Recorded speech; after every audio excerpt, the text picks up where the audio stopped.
দীর্ঘ কয়েকদিন যাবৎ খুব গরম পড়তেছে, কিন্তু আজকের ওয়েদারটা টোটালি ভিন্ন একটা ওয়েদার।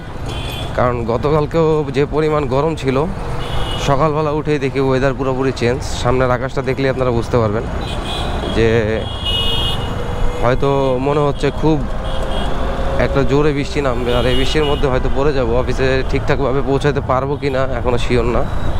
আর ঠান্ডা একটা বাতাস ছাড়ছে, যদিও খুবই ভালো লাগতেছে, কিন্তু অফিসে পৌঁছাতে পারলে আরও বেশি ভালো লাগতো।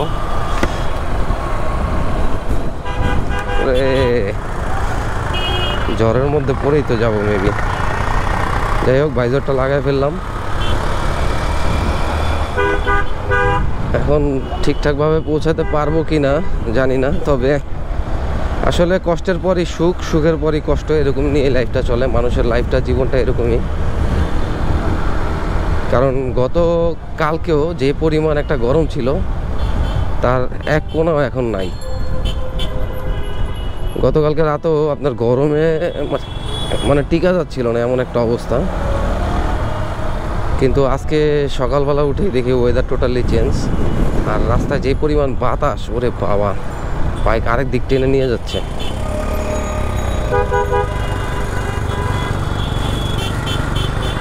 এগুলো সব ময়লা হয়ে গেছে এই বাতাসে, ধুলাবালিতে। এদিকে এত জ্যাম কিসের? দেখি বাম দিক থেকে বেরো, ট্রাই করি।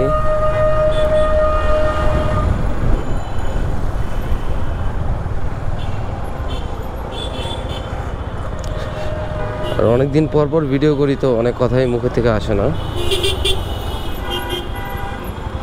অটো রিক্সাগুলো যে কি পরিমাণ জ্বালাইতেছে, যা বলার বাইরে।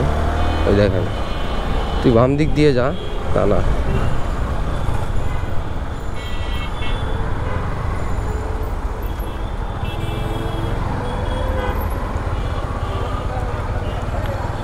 এমনি ঠান্ডা জ্বরে আমি খুব অনেক দিন যাবৎ ভুগতেছি।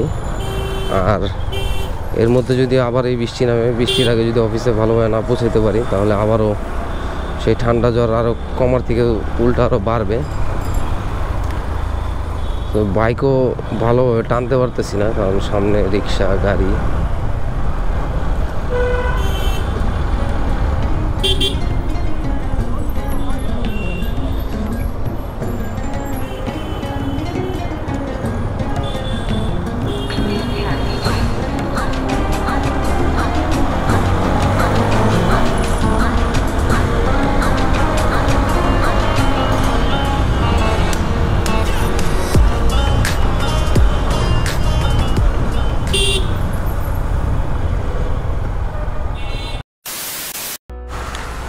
ভিডিও করার উদ্দেশ্য নিয়ে বের হয়েছিলাম, কিন্তু মাঝপথে এসা বৃষ্টিতে পুরো ভিজে একাকার অবস্থা।